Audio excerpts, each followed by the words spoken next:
It's time to step into the Coming Out Lounge, a cool, safe space to be true to your sexual self. With your host, Rick Clemens. Rick has helped hundreds of people come out of the closet, and now each week he's bringing you cool insights for loving and accepting yourself, boosting your self-confidence, and living a guilt-free, purpose-filled life on the other side of the closet doors. Cuddle up with yourself and get ready for heartwarming coming out stories, ideas for living authentically, and tips for being fully self-expressed. Now here's your host, Coming Out Coach Rick. Hey, Closet Busters. We are back once again with another episode of the Coming Out Lounge, and I can't wait to help you step out, step up, step in to being truly who you are. And today we're gonna do a little bit of permission granting in our conversation today. You know, there's a song lyric that says, "A kiss is just a kiss." But I want to challenge that by saying, how true is it? What if that kiss is unwanted? Suddenly, if that's what you're feeling and experiencing, you're going to have that sense of danger and that sense of helplessness, and things could quickly go awry. And they can quickly go awry much the same way when you're coming out of the closet, because you feel helpless and you feel in danger about your own coming out journey. Yet, when we muster up the courage to say, nope, you can't treat me that way, you've got to ask permission to do things, we become completely empowered. And that's the shift of becoming, who you're meant to be, the one in control versus feeling like you're the victim. And on the other side of that coin, when you ask permission to be with someone in a certain manner, you then show that you have respect and that you respect consent.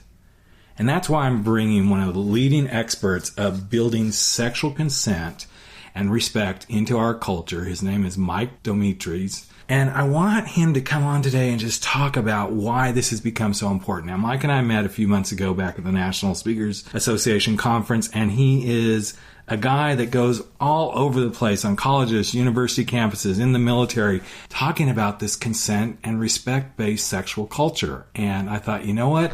What a great topic to bring into the Coming Out Lounge. So from dating and sexual decision-making to the joys of talking about, communication and body language, we're gonna kind of come out of the closet today and start asking permission before we steal unwanted kisses and affections and things away from other people. And he's also got a really great book out that we're going to be talking about. And so I want to bring my friend Mike onto the podcast. Welcome to the show, Mike. Thank you, Rick, for having me. Hey, man, I've been looking forward to this one. And, man, when we met, we had brief encounters there at NSA. And then I was like, I really like what this guy's up to. And then I've reached out to you a couple of times, and you've been just a super help to me. And I thought, you know what? It's time to repay the favor and expose him to some more people on the globe that may have never even heard of him. Just really excited to have you here today, man. Well, thank you. It's an absolute honor. I appreciate all those kind words. I felt a connection, too, that, when you feel that somebody's in alignment with a similar energy. And I got that vibe when we met right away. Yeah. So let's kind of jump right in. So I know you do a lot of these talks around, this consent and permission and respect and all this stuff. And your new book, Can I Kiss You, is something you take to a lot of university and college campuses. But I want to make sure that people don't tune out right now and go, oh, this is going to be about college kids, because these are universal truths, right? These are things you can take to the masses. Well, yes, and proof of that is that a lot of the work we do with the U.S. military, the average age of the person in the room is 45 to 55 when we're talking to older groups in the U.S. military, leadership level. So this applies across the board. And what's interesting is that when you're having that conversation with the 55-year-old person who's been in a long-term relationship or the single one, they're having the exact same reactions that the 18-year-old's having. So this is incredibly universal across age, socioeconomic, all demographics. Yeah. Well, and it's interesting because, a lot of people go, well, the coming out journey, it's different for different people. Absolutely. But at the core, when you're coming out, and it doesn't matter if you're 14, you're 18, you're 50, you're 60, whatever it is, there's going to be some commonality. And this is why I thought this would be a really great subject to bring to this podcast, because I think each and every one of us sometimes thinks, oh, it's just unique to us, when in reality, whether you're trying to protect yourself from sexual predators or, date in the right ways or come out of the closet, there's some universal truths that we all encounter in these journeys. So why don't we start with, what is the core reason that Mike does this work? What's behind it for you, man? The core reason it began, where it all started from, I was a college student, and I received a phone call that my sister, who was 4 years older than me, had been raped. And I was devastated. I was filled with anger, rage, frustration, guilt that I didn't somehow stop this. Even I wasn't even anywhere near the state that I should have somehow protected this person that I love so dearly. And it went from a place of all this anger to, I heard a speaker within about a year, and I said, hey, I could do something with this energy, try to do something positive. And I looked in the mirror and went, hey, I'm in college. Do I ask or do I assume what my partner wants? So I started asking my friends, do you ask? And they're like, no, nobody asks. And I started asking people, are you ever asked? They're like, no, people just do that to you. It's what they do. You stop them. I'm going, oh my gosh, we've all been taught this incredibly messed up system. And ironically, not intentionally. Like nobody's out there teaching us the rules, but we keep spreading the same horrible system to each other through conversation, media, entertainment, friendships. And that's when the light bulb went off and said, hey, we got to change the paradigm here. We have to shift it completely. Yeah. Well, I like this piece that, you bring up, that nobody's really teaching us this stuff, Nobody teaches us any of this stuff, really. It's just kind of evolved as humans. And it's like, okay, we see somebody else doing this, so we think it's okay. And then I'm projecting forward, which I'm sure this is where you go too, is if we continue this kind of behavior, are we really surprised that there's so many screwed up relationships in the world? We don't go and ask things of our partners, even as we step into marriages, and then we go through divorces, and then we remarry, or maybe we finally don't do anything. This all starts when we start to ask permission for many, many things. When I'm with military leadership, I'll start by asking them, hey, you've got a new Marine, sailor, or soldier, or Air Force individual that is just starting, and they're about to have a job that is life or death is on the line. Mm-hmm. Truly life or death. How many times are you going to give them training on that skill set? And they'll say, oh my gosh, so many times that when they get in this situation, they won't have to think. And I can start with saying, oh, you mean muscle, and the whole room can yell memory. They know that's how you train. Mm-hmm. You give so much information that it's natural. And I say, great, that's a life or death situation. What have you done for that same individual for sexual decision making? Mm-hmm. And the room goes dead quiet. And I go, now, are you surprised? Sexual decision making, which can have a life or death element to it. Are you surprised we have all the problems we have? When you give them all the training for the job, but we give them no life skills training on a situation that can be highly dangerous, life-threatening, severe consequences, and we give them no training. Amazing. So when you say use the terminology, and I know it because you and I have talked and I read your book and stuff like that, but when you talk about sexual decision making, let's break it down to some of the barest elements of what that means to the common person. So it can be everything from sexual contact of an intimate kiss to sexual intercourse to various forms of sex. Really depends on what somebody is seeking at that moment, what their partner wants, what they want. And a key element here that I'm going to ask everyone to think about is, you brought up the word permission, which for years is what we taught, that make it be permission-based. Well, we've shifted that recently. And when I wrote my first book, I used the word permission. When we wrote the latest book, we did not, because we had stopped using that maybe 6 or more years ago, and here's why. You can get someone's permission to do something they don't want to do. So permission is not what we want in sex. Right. What we want in sex is we want mutually wanted, enthusiastically given. That's a whole different ballgame, right? That's enthusiastically given. It's mutually wanted agreement. That's different, right? So you say, oh, we had sex where we agreed to have it. Or we had sex where we mutually wanted it. Yeah. Wow, what a difference in those two statements. Well, right? Yeah, exactly. I mean, it's really, and I hate to use the word empowering, but that's what it is. You suddenly add a very empowered place of being authentically in a situation with the other person, and it's mutually agreed to. We're both fired up about this.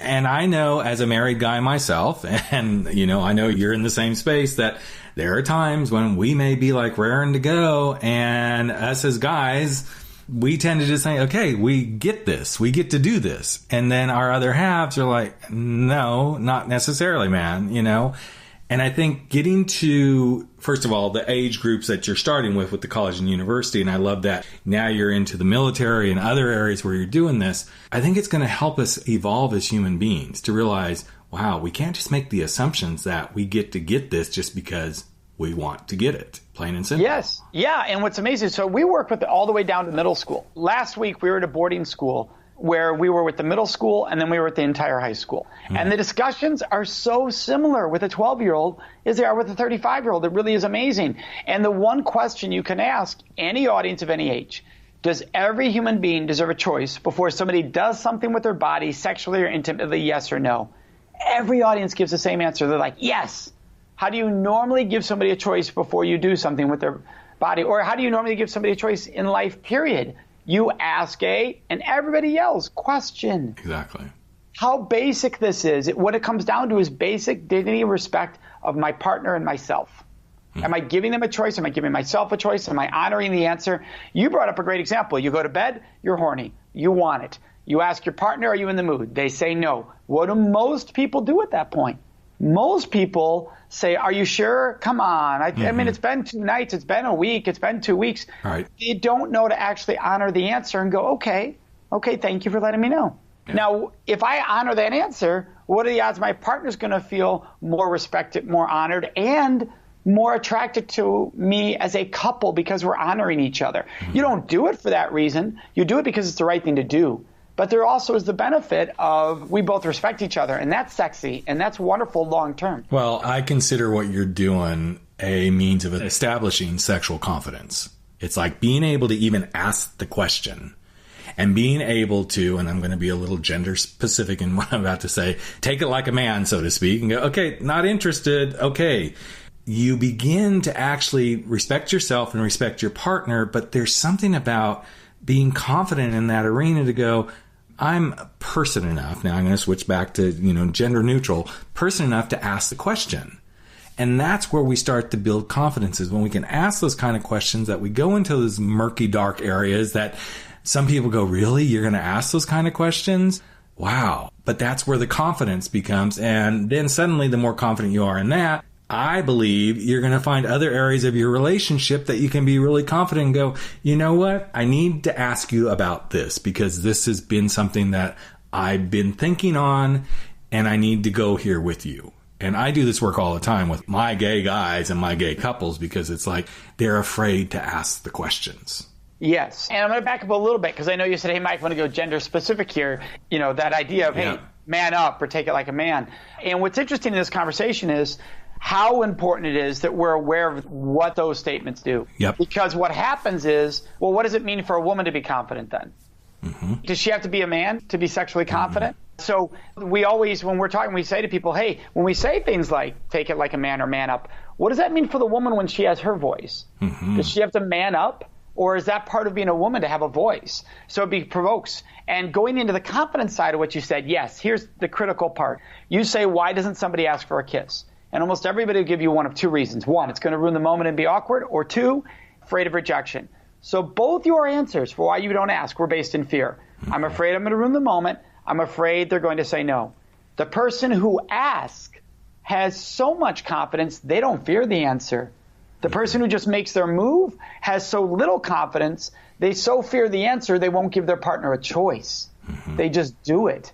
I mean, it's so messed up when you think about it, right? And you ask audiences, hey, what takes more confidence, asking or going for it? And they're smart. People of all ages know what takes a lot more confidence to ask because you have to honor the answer.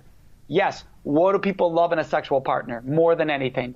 Confidence. Yeah. They love sexual confidence. So when you can use your words and say, may I kiss you? I've had an amazing time tonight.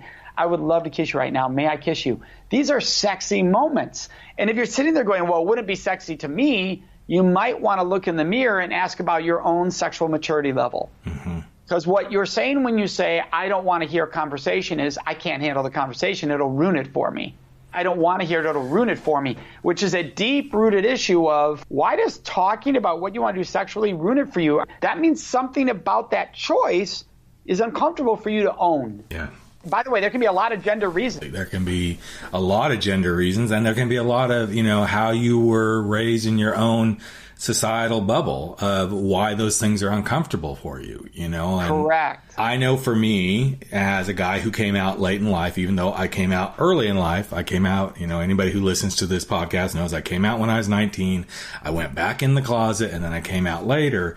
But that journey was because I didn't have the confidence, and it had nothing to do with the sexual confidence. There was pieces of that, but I didn't have the confidence to be myself. I believe that when we step into these places where we find the things that we can ask and feel really secure about, this is where the confidence starts to show up. You and I are both in the speaking business, and we both know the confidence it takes to ask for the sell, to ask, do you want to hire me as a speaker?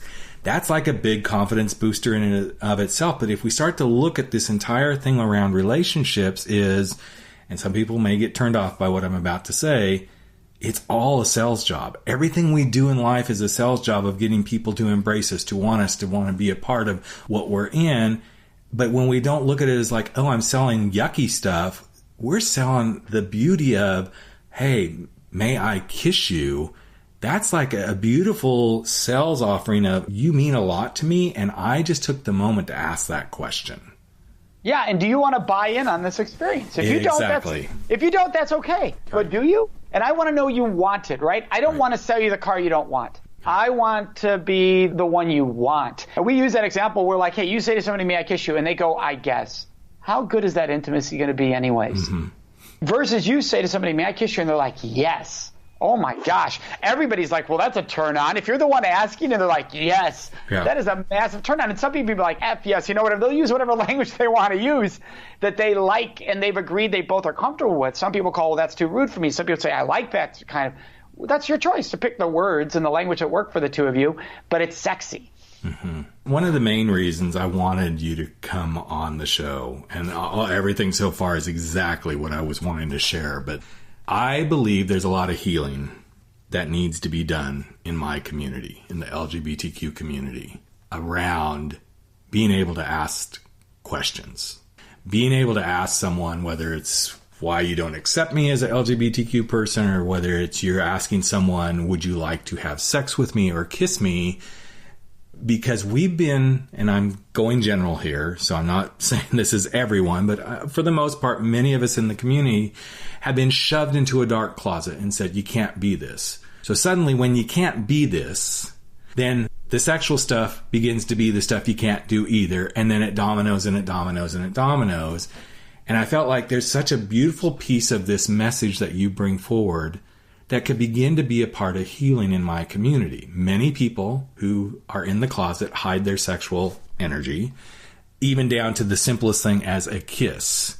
And then they find themselves being thrust into a different closet of, okay, in order to do this, I'm going to have overboard sexual encounters, screw anything that shows up, and do it in, dark alleys or whatever, because then nobody really knows. To me, this is the beginning. It could be a beginning of a platform. And Mike's probably going, I don't want my platform here, but I think you kind of do, because this is where it all starts. When we take away the shame of anything around sex being gross, dirty, wrong, whatever those labels are that we put on them, then people get freed to go, okay, this is powerful, not disempowering. And I'm wondering what you think about what I just said. Yes, and yes. One of the most powerful moments when I'm done on stage is when a student or somebody in the audience of any age, and I've had people say this in their 50s and I've had people say this in their teens, that today was the first time I realized that I have the right to say yes or no without guilt. Mm-hmm. That is so healing and so important. This idea that if I say yes, there's something wrong with me for wanting to be sexual, so I feel guilty about that. This idea that if I say no, I'm a tease, or there's something wrong with me because I don't want to do that sexually. I'm frigid. All these titles get attached to me. Why can't I say yes and want that sexual activity? Why can't I say no and just no, I don't want that, and that's okay, I don't want that. And owning that voice is so important. And knowing that I have the right to be a sexual being if I want to be. And I have the right not to be a sexual being if I don't want to be. We have individuals who are asexual, and they have the right to know that that's who they are, and they can own that. And that's really important across all of the discussions that we're saying here. Yes, is that ownership. And it's so empowering to think I have the right to have a voice. What's sad is that when somebody's looking in the eyes going, I never thought I could have a voice before, that our culture has done that. And as our culture does that often because it likes to teach people you don't have the right to have a voice, or we reject you so much in so many areas of our culture that you start to wonder where there is any acceptance. And so how does that spill into my sexuality? How does that spill into my sexual decision making? Because I've never been allowed to exist freely. And yeah, this allows that, to have that voice and have this discussion. One of the most empowering clients I ever got to work with, and I don't think I've talked about it on the podcast in quite a while, was a guy who, right after I became a coach, he started working with me. He was a gay man. He was already out, but he was really struggling with being himself. And he spent a lot of time going to the gay bathhouses in LA. And he was like, I really just want a real relationship. I'm like, okay, so what would it take to do that? He goes, well, I've got to stop going to the bathhouses. I'm like, okay, why do you have to stop doing this? Because that's just not what I need to be doing. So we kind of worked through it, and I knew what I was doing as far as coaching. I'm like, so then let's create a plan where you find a way to quit going to the bathhouses. So he came up with a plan, and he felt pretty comfortable about it. And about 2 weeks later, he showed up for his session with me, and he goes, I failed miserably. And I said, how so? He goes, I made it through the first week, thought I was going to make it through the second week, and then I finally just went. I said, okay, so let's try a different tactic here. What if you said to yourself, it's okay to go to the bathhouse? What if it's like the kid with the candy? It's the kid with the cookies that are fresh out of the oven that mom says, you can't have any cookies till after dinner. But what if instead you said, you can do this? You can give yourself permission to do this. He didn't know what to do with that because nobody had ever said to him, you can give yourself permission to go do this. It's okay. If you say it's okay for you, that's all you need. And the miracle thing that came out of this, Mike, was 2 weeks later, he came to his session and he was like grinning ear to ear. I'm like, okay, something's up. What's going on, man?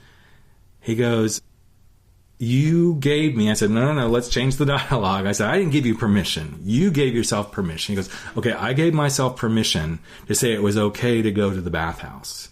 And so I did. Right after that session, I went. And he goes, and then the next day I woke up and I said, I have permission to go do this. And he got really quiet. And I said, and he said, and I didn't. I said, and why not? He goes, I had the permission, but that's all I needed was the permission to say it was okay to do that. And he goes, well, ironically, I met a guy the other night and not at the bathhouse. And it all came from him giving himself this permission to say, this is okay.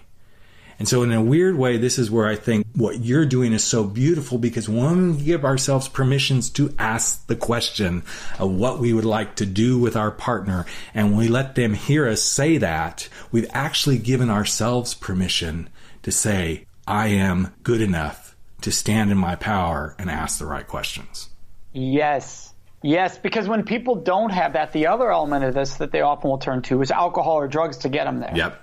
So now you have alcohol being used to engage in sexual intimacy, which really, on a big level, turns into sexual assault. Yes. But nobody has that discussion. They call them drunk hookups. Right. And what they're really describing are sexual assaults. Now we have sexual violence as a norm, as a way for sexual activity to take place, which is really scary stuff. That's across our society we're seeing this.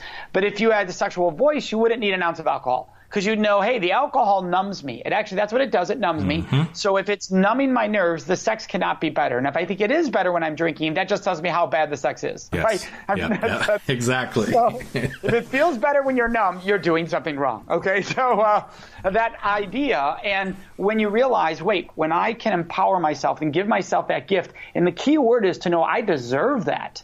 I deserve to have that voice. I deserve to have that choice. I don't need alcohol. I don't need any outside exact situation or person for this to happen, because I have all the power within me. Yes. I have all the voice within me. You know, it's interesting to me that you use the word deserve, because I think a lot of people look at that word sometimes as it's a dirty word. Oh, I deserve this. And I use it all the time when I'm speaking on stage about coming out, that every person on the planet deserves to come out to be who they are, plain and simple. That's one of our human rights. We deserve to be who we are, but for whatever reasons, we're told we don't deserve to be that. And it doesn't have anything, half the time when I'm speaking, it has nothing to do with my LGBTQ community. It has to be with empowering people to have the confidence to step out, to own their uniqueness in the world, and take a stand to say, this is me. But yet people sometimes go, yeah, but I don't know. Do I really deserve this? Well, if you love yourself enough, you do. Yes, that's exactly it. The question is, you are a gift. Every one of us is a gift to this world. Yep. Every one of us. So that doesn't mean that you are above somebody else because you deserve it. And that's what people do. They think, well, doesn't deserve mean entitlement? Not if you believe everybody deserves. Does every human being deserve a basic level of dignity and respect? Yes. Even if I disagree with everything they believe in, they've been taught everything against what I believe in, they still deserve a basic level of dignity and respect. Yes. Do you deserve to be able to be who you are on this planet? Yes, because if you don't, why are you here, right? And we don't mean that as a way of if you're struggling, don't be here, obviously. No. We're saying the opposite. We're saying own your space. Yes. Own your energy in this world. That's why you're here. That's why you deserve it. It becomes so, so important. And part of this is a lack of people even understanding what the word communication means in the first place. Mm-hmm. That's such a huge one. You know, it's gigantic. I mean, you and I could say, okay, we're communicating right now. And yes, I know we are. And I know we're actually doing a really good job of it. But we could both be saying what we want to say and go, okay, as soon as Rick's done, I'm going to say my thing. Then as soon as Mike's done, I'm going to say my thing. Then we're not communicating. We're not listening. We're not hearing. We're not taking in. And for those who are listening, I think most of you know that listen to this podcast, there is no script. We dive right in. Right, Mike? Yes. We have just dove in here. No preset questions. Right, exactly. Some shows give you those and say, here's what we're going to ask. Yep. Nope, it was just, hey, let's just get on and have a conversation. Yeah, exactly. And I think this is the thing where we get lost in communication sometimes is we don't listen, we don't hear, we don't pause, we don't give space, we don't let the quiet settle, we don't take in, we don't become the sponge. Well, and what's interesting is that when it comes to sexual communication, what it turns out, when you say to somebody, oh, do you have sexual communication with your partner? Almost everybody says yes. But when you dive a little deeper, what you find out is they don't have communication. What they actually have is assumptions with no complaints. Mm-hmm. And they call that communication. Mm-hmm. And what they mean is, well, my partner's not complaining. So you're not actually asking them. So you don't give them a chance to say something's wrong. Mm-hmm. And they're not complaining. Well, why are they not complaining? Have you ever told them that you want to hear if it's not good? Yes. You want to hear if you're doing something that they don't enjoy. Because they might not be complaining because they think it's going to hurt your feelings. And they don't want to hurt your feelings, which is very common. Yep. Which means they don't think you can handle the truth. Right. I mean, that's the irony. They're not complaining. That's because they think you can't handle it. Mm-hmm. Because if a partner never complains, then either they don't have a voice or they don't think you can handle it, because there's no way you are both always doing exactly it the way the person wants it done.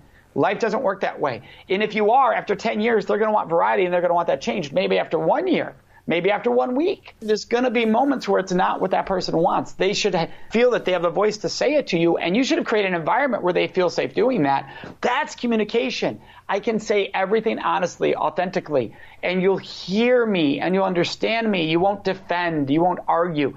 And we've all been there. You were saying, in your marriage and in my marriage, we've all made the mistake of not communicating because we're becoming defensive. Yep. But we got to catch those moments and catch them so that we can step back and go, okay, I handled that incorrectly. Yep. I did. And here's what I went wrong, and I apologize. Well, I know. For me, it was just in the last couple of weeks that at one point in time when we were getting frisky in bed, I literally said to my husband, I don't need a story.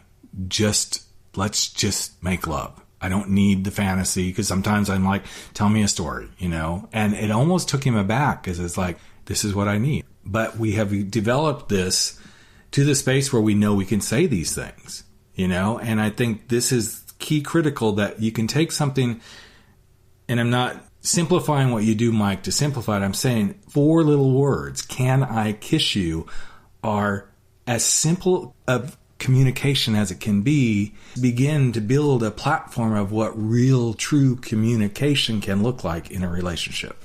Yes, and being able to discuss, how do you like to be kissed? Yes. Where do you like to be kissed? How about the follow-up? What would you love for me to do in bed for you tonight? Yes, it's all powerful stuff. Yes, and fun, right? Of course. Fun.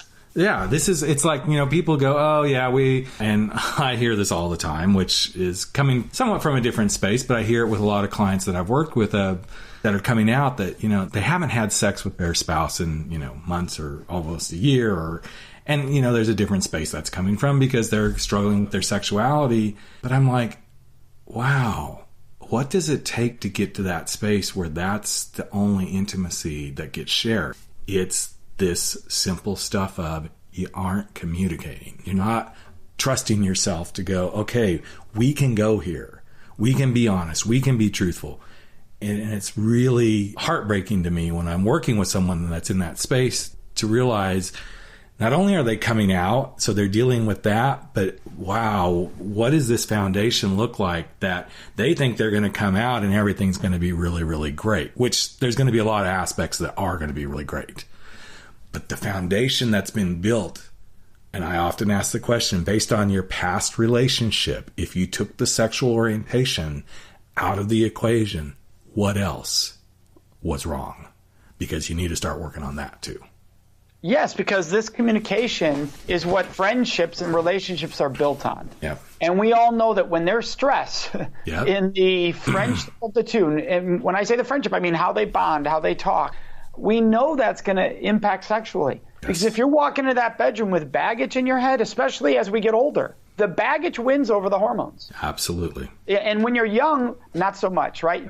Everything's so new and exciting and things can just happen, right? People can just perform more quickly. But as you get older, the mind becomes more powerful, which is awesome. Mm-hmm. Awesome in so many ways and what that positively does for sex and sexuality. But at the same time, that also means it's going to drive stronger than the hormones will. Yeah. And it can control those hormones, obviously. Obviously. Absolutely. All the time. And, as a guy who's in his 50s, I'm like, wow, you're constantly discovering this new stuff about, okay, what I thought could happen isn't happening. The boner's broken, so let's figure this out, and then the next day the boner's not broken. And of course, then it's not time and the mood's not right, all these things. But I think this is just beautiful foundations that we can grow from. And that's, again, why I brought you here. And one of the questions I really wanted to ask you was, what have you learned most about yourself as you come through these doorways of starting to take this message out to the world? Constant growth is that the learning never stops, I think is a thing. When you first learn this, when I was, at the time I was 21 when I first had this sort of epiphany from listening to the speaker, and I thought, oh, I got it now. And then at 25, another epiphany, and oh my gosh, how did I not get that?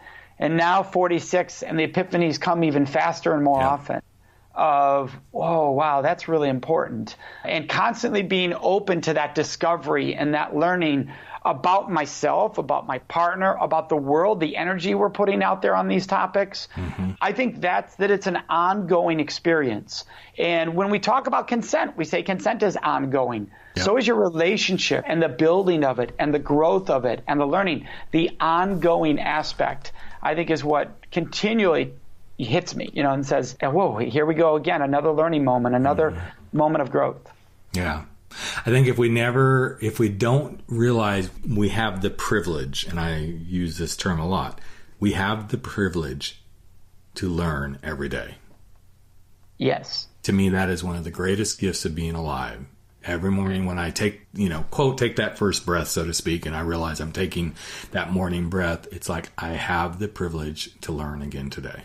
That's brilliant, Rick. I love that. I'm guessing that you like self-development, deep dive kind of books. Maybe I'm wrong there. Yep. But I do too, because I love things that make my mind think about where are we in this world? What today? What is the world? What am I for the world? What is the world for me? How am I being present in this moment?